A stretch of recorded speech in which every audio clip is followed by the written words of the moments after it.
이제 우리 말씀 앞에 서는 시간을 갖습니다. 오늘 우리에게 주시는 하나님의 말씀은 이사야 55장 1절에서 5절까지 말씀을 함께 받도록 하겠습니다.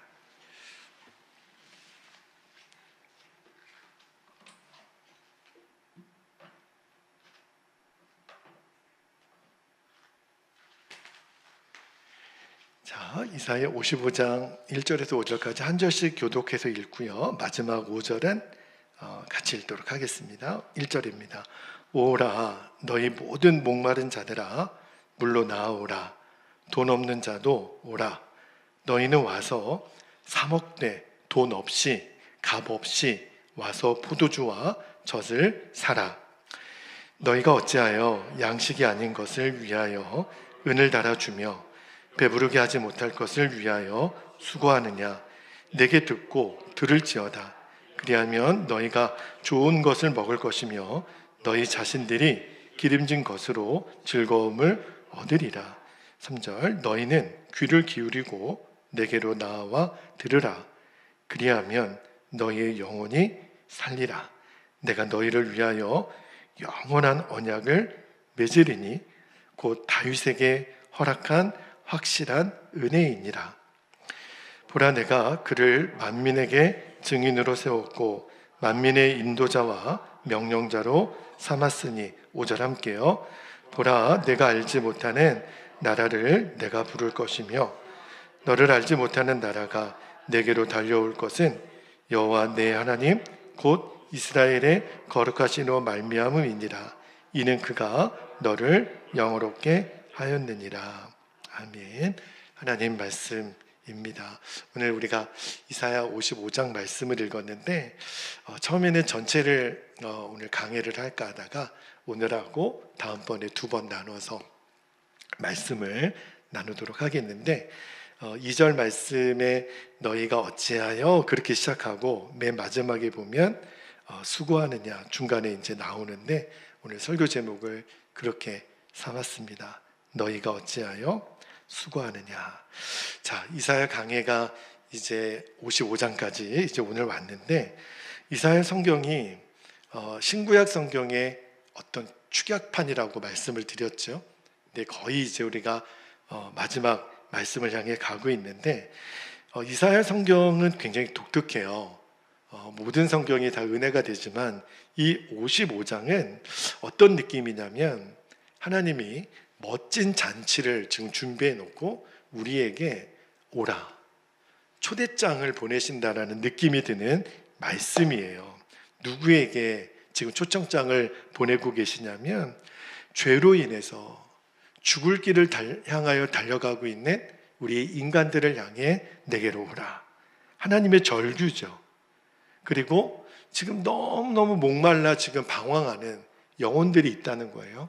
그들에게 하나님이 내게로 오라 하시는 사랑의 음성입니다. 오늘 본문에 1절이 이렇게 시작해요. 맨 앞에 이런 단어가 있습니다. 오라. 여러분 오라 이게 감탄사예요. 근데 그냥 에이고 이런 의미도 아니에요. 이게 원어를 보니까 길을 잃은 아이를 찾아서 지금 안타까운 부모의 심정이라는 거예요. 여러분 부모가 아이를 어떤 공원이나 시장 같은 데서 어린아이의 손을 놓쳤어요. 그때 부모의 심정이 어떨까요? 어디 간 거야 도대체? 누구야? 어디 있어? 왜 헤매고 있어? 왜 그렇게 힘들게 살아?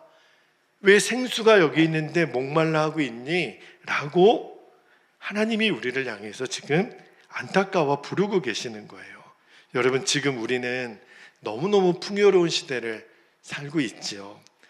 여러분 100년 전, 200년 전의 사람들이 오늘날 우리가 사는 모습을 보면 기절초풍할 거려. 우리는 역사상 가장 풍요로운 시대를 살고 있잖아요. 우리가 뭐 먹을 것이 부족합니까? 입을 것이 부족합니까? 배울 기회도 많고 문화생활할 것도 너무 많고 그죠? 오히려 너무 많아서 하나님을 이직할 걱정될 정도로. 근데 말입니다. 육적으로는 너무너무 편한 시대가 왔는데 영적으로는 더 공허해지고 있다는 거 아십니까? 너무나도 많은 사람들이 지금 우울증에 시달리고 있어요. 자살률은 우리나라가 제일 높다고 그러죠. 불안은 더 깊어지고 삶의 의미를 완전히 잃어버린 사람들, 그러니까 묻지마 살인도 일어나고 묻지마 폭행도 일어나고. 그러니까 뭘 말하는 거죠? 인간의 기본적인 문제는 어떤 물질의 부족이 아니에요. 지금 너나 할 거 없이 다 영적으로 영혼의 갈증이 있다는 거예요. 여러분, 배가 부른데 공허해요. 많이 가졌는데 만족이 없어요. 여러분, 도대체 내 통장 안에 돈 얼마가 있으면 만족이 될까요? 만족이 안 돼요. 성공했는데도 허무하고, 사람이 떡으로만 살 것이 아니라 떡만으로는 만족이 안 돼요. 왜냐하면 하나님이 우리를 그렇게 창조하신 거예요. 인간은요, 하나님 안에서만 정말 진짜 만족을 얻도록 하나님 그분이 우리를 창조하셨어요. 그래서 오늘 하나님이 너무너무 본질적인 질문을 주세요. 2절 말씀을 다시 한번 볼까요? 2절에 보니까 그렇게 목말라 하고 있는 우리에게 주님이 말씀하시기를 너희가 어찌하여 양식이 아닌 것을 위하여 은을 달아주며 배부르게 하지 못할 것을 위하여 수고하느냐. 오늘 이 음성을 우리가 정말 내 자신의 영혼이 듣고 오늘 이 말씀이 나를 비춰주는 거울이 되기를 바랍니다. 몇 가지 말씀의 진리를 좀 나눌게요. 첫 번째, 여러분과 좀 나눌 말씀의 진리는 누구에게나 하나님을 향한 목마름이 있다라는 거 하는 거예요. 물론 하나님을 믿는 우리 성도들에게도 마찬가지지만 교회 바깥에 있는 영혼들도요, 가만히 보면 다 목말라 있어요. 성경은요, 인간이라는 존재를 오늘 본문에 보니까 목마른 자들아, 이 인간 존재에 대한 가장 정확한 진단이에요. 우리는 다 목말라요. 요즘 더더욱 여름철이라 더 목마름을 느끼잖아요. 그런데 이 육신의 목마름 말고 영혼의 목마름이 있어요. 근데 문제는요, 내가 왜 목마른지를 모르는 거예요.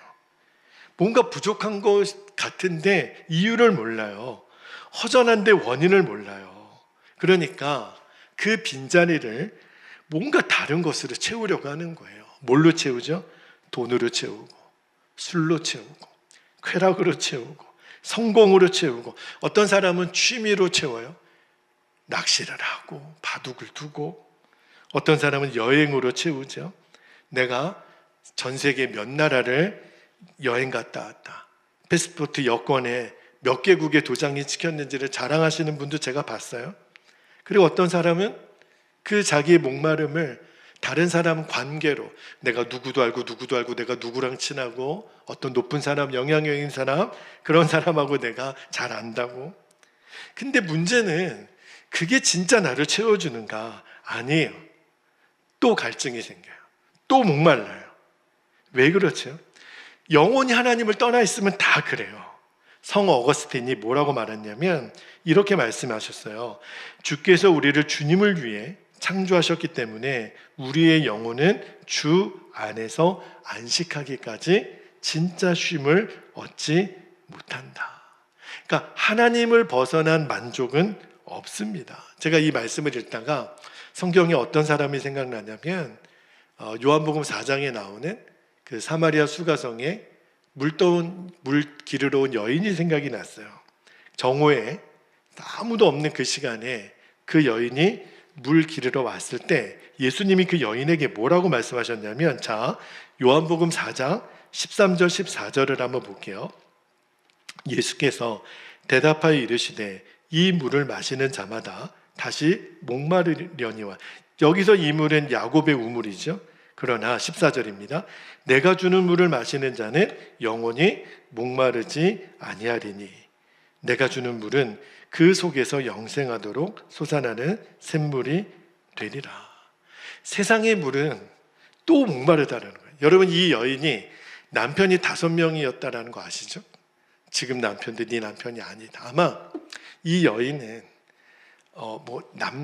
남자를 좋아하는 여인, 부정한 여인이라기보다는 그러니까 인생이 참 만족이 없는 여인임에는 분명해요. 근데 남자뿐만 아니라요. 여러분, 우리가 돈도 그렇죠. 성공도 그렇죠. 명예도 쾌락도 처음에는 만족을 주는 것 같아요. 근데 문제는 더 큰 갈증이 일어난다는 거. 여러분, 바다에 표류하는 사람이 바닷물 퍼먹으면 금방 죽습니다. 뭘로 죽는 줄 아세요? 탈수증으로 죽어요. 아니, 물이 그렇게 많은데 그 바닷물 잠깐 먹으면 갈증이 해소되는 것 같지만 결국은 탈수증으로 죽는 거예요. 그게 세상의 방법이에요. 근데 예수님 뭐라고 말씀하냐면 내가 너희에게 주는 물은 다르다. 그러니까 예수님이 우리에게 주시는 물은 갈증 해소 정도가 아니에요. 갈증의 근원 자체를 해결해 주시는 거죠. 할렐루야. 그러니까 하나님이 오늘 목마른 자들아 내게로 오라, 우리를 목마른 자들이라고 부르시는 거는 아이고 이 형편없는 것들 이렇게 말하는 게 아니라, 정죄하려고 하는 게 아니라 내게로 나와. 소망이에요. 왜냐하면 내가 정말 목마르다라는 것을 아는 사람만 하나님께로 나올 수 있기 때문에 그래요. 여러분, 내 병을 알아야 의사를 찾아가잖아요. 그렇죠? 똑같아요. 내가 죄인인 것을 아는 사람이 십자가를 붙드는 겁니다. 내가 목마른 것을 아는 사람이 생수를 찾는 것처럼. 그러니까 영적으로 지금 갈증을 느끼고 있는 것은 어떤 의미에서는 축복이에요. 사실은요, 신앙생활에서 진짜 무섭고 위험한 상태는 목마름이 없는 거예요. 교회는 다닐 수 있어요. 직분은 받을 수 있어요. 그런데 기도하지 않아도 너무 많은 성도들이 아무렇지 않게 지나가요. 하나님 말씀을 주일 한 번만 받으면 괜찮다고 여기는 사람들이 너무 많아요. 오늘 이렇게 주중에 말씀을 사모하여 여러분 오늘 잘 오셨어요. 근데 너무 많은 성도들이요, 예배가 없어도 아무렇지도 않아요. 결국은 하나님 없어도 괜찮다고 느껴지는 거, 그게 제일 위험한 상태예요. 그래서 오늘 이 밤에 우리가 함께 기도하기를 원하는 것은, 주님, 제가 주님을 향해 목마름을 회복하게 해주세요. 다시 갈급함을 느끼게 해주세요. 여러분, 목마름은 저주가 아니에요. 하나님이 우리를 생수의 강가로 부르시는 은혜의 신호입니다. 목이 말라야 물을 찾는 것처럼 목이 마른 사슴이 시냇물을 찾아 갈급한 같이 내 영혼이 주를 향해 갈급하나이다. 자, 그런데 두 번째로 나눌 진리가 뭐냐면, 왜 우리는 양식이 아닌 것을 위해서 수고할까? 자, 2절 말씀을 다시 한번 볼게요. 2절에 보니까 너희가 어찌하여 양식이 아닌 것을 위하여 은을 달아주며 배부르게 하지 못할 것을 위하여 수고하느냐. 제가 오늘 설교 제목을 이렇게 이 2절 말씀으로 잡은 건데요, 이 말씀 속에는 하나님의 안타까움이 있는 거예요. 마치 부모가 자녀를 보고 꼭 물으시는 것 같아요. 여러분, 우리 자녀들이 뭔가 어려움이 있을 때 부모님들이 안타까워서 이렇게 묻잖아요. 너 왜 이렇게 힘들게 사냐? 그렇죠? 왜 만족할 수 없는 것을 위해서 인생을 허비하냐? 왜 정말 중요한 것을 너 놓치고 사냐? 그렇죠? 근데 자녀들이 뭐라 그러냐면, 엄마 아빠 내가 얼마나 바쁜 줄 아세요? 그러니까 지금 우리 자녀들도 그렇고 현대인들이 바쁘게 사는 것이 성공인 줄 알아요. 바쁘게 사는 것이 어떤 성실한 삶으로 알아요. 물론 바쁘게 사는 것 자체가 나쁘다라는 것은 아닙니다. 제가요, 전에 섬기던 교회에서 이렇게 로비에서 이렇게 걷잖아요. 그러면 성도님들이 저에게 물으세요. 목사님 바쁘시죠? 이렇게 물으세요. 그래서 걸어가고 있는데 저한테 바쁘시죠? 이렇게 물으면 제가 어떤 느낌이냐면, 목사님 지금 걸으실 때예요? 좀 뛰어가셔야 되는 거 아니에요? 이렇게 들리는 거예요. 가만 보니까 제가 전에 섬기던 교회에 우리 부목사님들이 거의 다 뛰어다니더라고요. 그래서 우리는 한번 서로 질문해 봤어요. 우리는 왜 이렇게 바쁘지? 이게 정상인가? 목사가 바쁘게 사는 게 정상인가? 그렇게 바쁘게 사역하다가 기도할 시간도 없고 말씀 볼 시간도 없고 교제할 시간도 없고 가족들과 같이 할 수 있는 시간도 없고, 이게 정상일까? 여러분, 걸어가면 죄 짓는 것 같은 생각이 그때 얼마나 압박이 들었는지. 근데 제가 나중에 알았어요. 하나님은 우리를 바쁘게 사는 것으로 우리를 평가하신 적이 한 번도 없으세요. 주님은 우리에게 늘 뭘 물어보시냐면, 너 무엇을 위해 지금 살고 있어? 이걸 물어보시는 거예요. 속도가 아니라 방향이에요. 아무리 빨리 가도 방향이 틀리면 헛수고 아닙니까? 오늘날 너무 많은 사람들이 쉼 없이 일해요. 정말 새벽부터 밤까지. 물론 돈을 벌어야 되는 목적은 있으시죠. 근데 그냥 목적도 없이 계속 뛰어다녀요. 더 가지려고 애를 쓰고. 근데 이상하게요, 열심히 일을 하고 열심히 돈은 버는데 왜 이렇게 행복하지는 않은지. 그죠? 소유는 많아졌는데 만족이 안 돼요. 정보는 많아졌는데 정작 하나님의 지혜는 부족하고, 사람은 주변에 많은데 외로움은 더 깊어지고. 왜 그럴까요, 여러분? 영혼을 채워야 될 그 자리에 세상의 것이 지금 가득 있으니까, 그러니까 공허한 거예요. 여러분, 우리가 잘 아는 이스라엘의 세 번째 왕 다윗의 뒤를 이어 왕이 된 사람이 누구예요? 솔로몬이죠. 솔로몬이 평생 인생을 다 살아보니까, 여러분, 솔로몬은 모든 걸 다 가진 사람 아닙니까? 왕이니까 권력을 가졌죠. 명예를 가졌죠. 부도 가졌죠. 나중에 솔로몬은 아내가 1000명이었어요. 쾌락도 누릴 만큼 누려본 사람이에요. 그런데 그랬던 그가 인생 말년에 뭐라고 고백했는 줄 아십니까? 전도서 1장 2절을 볼게요. 전도서 1장 2절에 솔로몬이 고백하는 거예요. 전도자가 이르되 헛되고 헛되며 헛되고 헛되니 모든 것이 뭐하도다? 헛되도다. 그러니까 하나님 없는 풍요는요, 절대 만족을 못 얻는다는 거예요. 주님이 오늘 저와 여러분에게도 물으십니다. 너희들 오늘 하루 동안 수고했다. 근데 무엇을 위해 수고했냐는 거예요. 애썼는데, 오늘 땀 흘리며 열심히 수고했는데 무엇을 위해 수고했느냐. 오늘 설교 제목이죠. 그리고 주님이 또 물으시는 거예요. 너희들이 그렇게 수고했던 그것이 영혼을 배부르게 하더냐. 여러분, 진짜 우리의 삶을 이제 점검해 봐야 돼요. 뭘 점검하냐면, 내가 시간을 제일 많이 쓰는 게 뭔지, 내가 재정을 어디에다 제일 많이 쓰고 있는지, 그리고 내가 무슨 생각을 제일 많이 하고 있는지, 여러분 점검해 봐야 돼요. 자칫 잘못하면 그게 나의 우상이 될 수도 있습니다. 내가 시간과 재정과 생각을 하나님 외에 다른 것에 내가 지금 쏟고 있다면 그게 우리의 우상이 될 수 있어요. 이거는요, 하나님이 우리를 정죄하려고 하는 게 아니에요. 멈춰서 이제는 그 헛된 수고를 좀 멈추라는 거예요. 그리고 진짜 만족이 있는 곳으로 나오라, 그 말씀을 하는 거예요. 세 번째 말씀의 진리는, 그렇게 우리를 부르시는 하나님이 누구시냐면 값없이 은혜를 베푸시는 분이라는 거예요. 자, 오늘 이사야 55장 1절 말씀을 다시 한번 볼게요. 1절에 보니까, 오라 너희 모든 목마른 자들아 물로 나오라. 돈 없는 자도 오라. 너희는 와서 사 먹되 돈 없이 값없이 와서 포도주와 젖을 사라. 여러분, 세상의 모든 것에는 값이 매겨져 있죠. 세상에 공짜가 있어요, 없어요? 없어요.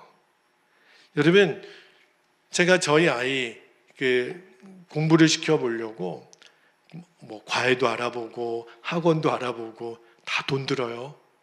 여러분, 세상에 공짜로 가르쳐주는 선생님 없습니다. 여러분, 음식도요, 좋은 음식은 다 값이 달라요. 좋은 집 다 다릅니다. 여러분, 세상에는 모든 것에 값이 있어요. 그런데 하나님 나라의 은혜는 값이 없어요. 오늘 주님이 말씀하시잖아요. 값없이 오라. 이게 복음이에요. 값없이 오라. 여러분, 우리는 종종 하나님과 거래하는 사람도 있죠. 내가 이번에 대박 터뜨리면 하나님, 내가 교회 잘 나올게요. 하나님 나에게 복 주시면 내가 충성할게요. 여러분, 구원은요, 거래가 아니거든요. 구원은 은혜고 선물이에요. 하나님이 먼저 베푸신 거. 우리가 달라고 하기 전에 하나님이 먼저 준비해 놓으신 게 구원이에요. 누가복음 15장에 탕자가 빈손으로 왔어요. 아버지에게. 그가 무슨 아버지 선물을 사왔습니까? 무슨 자격이 있습니까? 무슨 공로가 있습니까? 아버지 유산 다 가져다가 허랑방탕하게 다 버리고 생그지가 돼가지고 돌아왔던 탕자. 무슨 공로가 있고 자격이 있어요? 아버지한테 두들겨 맞아도 할 말이 없는. 그런데 아버지의 반응은 아들을 뛰어가서 안아주고 입을 맞추고 씻기고 손에 가락지를 끼우고 신을 신기고. 이게 은혜예요, 은혜. 우리가 제 뒤에 십자가가 있어요. 십자가는 뭐죠? 값없이 주는 은혜예요. 우리가 무슨 받을 자격이 있습니까? 예수님이 이미 다 값을 치르신 거예요.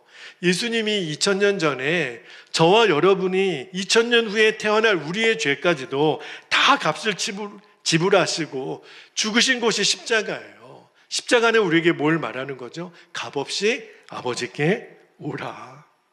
여러분, 이거보다 더 놀라운 사랑이 어디 있습니까? 근데요, 오늘 말씀을 잘 읽어보면 하나님이 우리에게 주시는 거는 그냥 물이 아니에요. 나중에 끝에 보면 포도주와 젖을 주신다. 포도주와 젖은 뭘 상징하죠? 풍성함이에요. 하나님은 우리가 하나님의 은혜는 겨우 생명 유지하는 정도가 아니에요. 하나님이 우리에게 주시는 은혜에는 기쁨이 있고 평안이 있고 회복이 있고 풍성함이 있다는 거예요. 그래서 우리가 수많은 사람들을 영적으로 섬기고 살릴 수 있는 그 풍성함을 우리에게 주시겠다는 거예요. 하나님 안에는 결핍이 없습니다. 하나님께 나오는 자에게 약속하신 그 은혜의 풍성함이에요. 여러분이 이것을 정말 다 누리시기를 주님의 이름으로 축복합니다. 그리고 네 번째입니다. 이제 그러면 우리가 영혼의 풍성함을 어떻게 누릴 수 있는가? 이사야 선지자는 우리에게 이렇게 도전합니다. 하나님의 말씀을 들으라는 거예요. 자, 3절 말씀이 굉장히 중요한 진리를 말하는데 이사야 55장 3절에 제가 말씀을 볼게요. 너희는 귀를 기울이고 내게로 나와 들으라.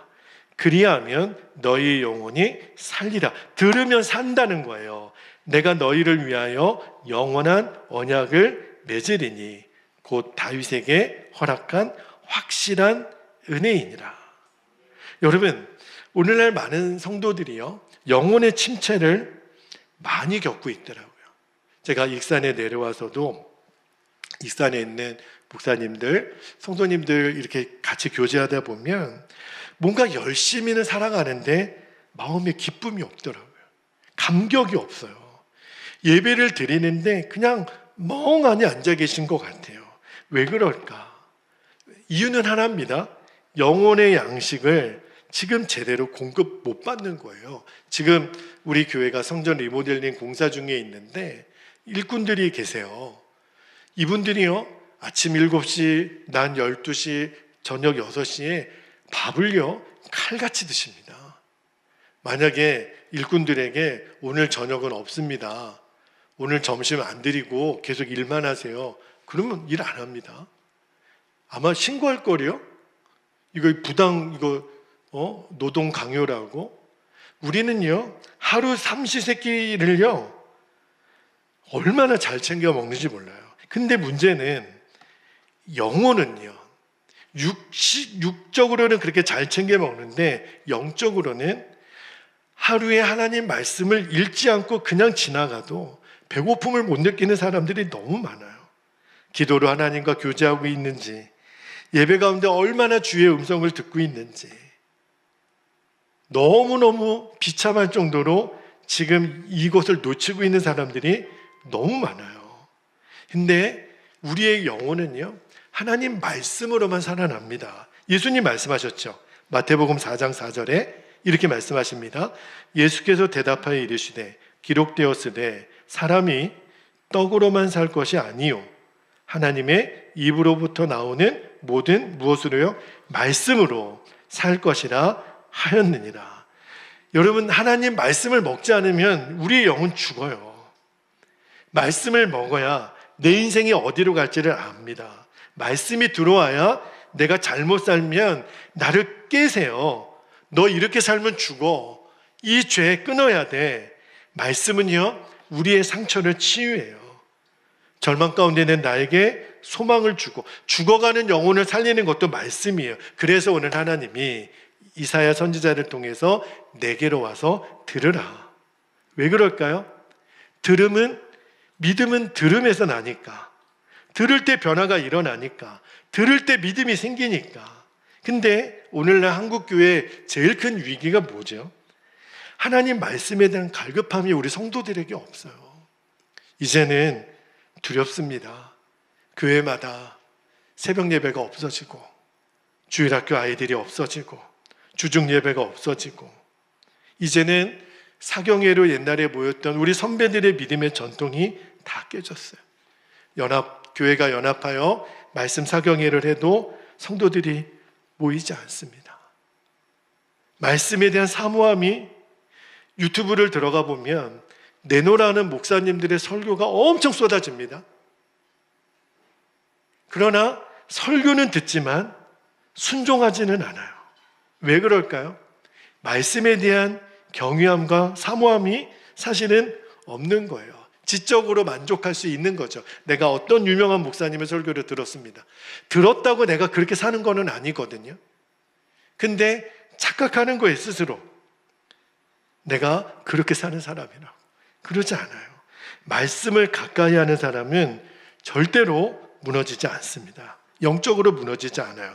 마지막 한 가지만 여러분과 좀 나누고 싶은 말씀인데, 3절을 말씀이 있다가 제가 굉장히 고민을 많이 했던 부분이 있어요. 자, 5번째 말씀의 진리는 다윗에게 허락하신 확실한 은혜는 뭘까? 예수 그리스도, 그분을 의미한다라는 것을 나누고 기도하겠는데, 자, 3절 말씀 후반부가 이렇게 말씀하시죠. 3절 후반부를 볼게요. 내가 너희를 위하여 영원한 언약을 맺으리니 곧 다윗에게 허락한 확실한 은혜니라. 여기 이사야 선지자가 다윗을 언급해요. 이게 왜 갑자기 다윗에게 허락한 은혜가 나왔을까? 이게 뭐죠?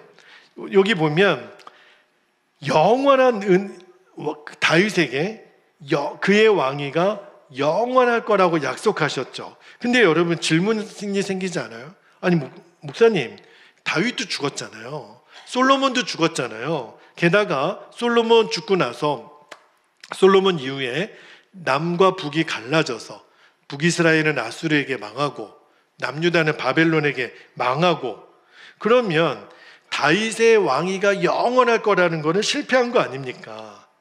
그렇게 생각할 수도 있어요. 근데 이 말씀의 핵심이 뭐죠? 이 약속을 누가 성취하느냐는 거예요. 이 다윗에게 허락한 확실한 은혜다. 이거는 예수 그리스도 그분에게 완성될 거라는 약속이에요. 여러분, 예수님이 다윗의 후손으로 오셨죠? 그래서 마태복음 1장 1절이 아브라함과 다윗의 자손, 예수 그리스도의 계보라, 그렇게 말씀하잖아요. 그러니까 예수님은 영원한 왕으로 오신 거예요. 죽음을 이기고 부활하시고 지금도 우리와 살아계시고 통치하시는 예수님, 그분을 말하는 거예요. 그러니까 하나님이 지금 이사야 선지자를 통해서 약속하신 확실한 은혜, 이 은혜는요, 예수 그리스도 그분을 말하는 거예요. 여러분, 세상 것은 불확실합니다. 건강도 재물도 권력도 사람도 확실한 게 없어요. 그러나 이 세상에서 딱 확실한 것 하나는 하나님의 은혜, 십자가, 하나님의 사랑은 변하지 않아요. 하나님의 약속은 실패하지 않아요. 그래서 믿음은 상황을 붙드는 게 아니라 하나님이 우리에게 주신 약속을 붙드는 겁니다. 이제 말씀을 마무리할게요. 우리의 삶에 여전히 여러 가지 불안, 염려가 있죠. 근데 주님이 오늘 우리에게 말씀하시는 거예요. 아들아, 딸아, 내 은혜는 확실해.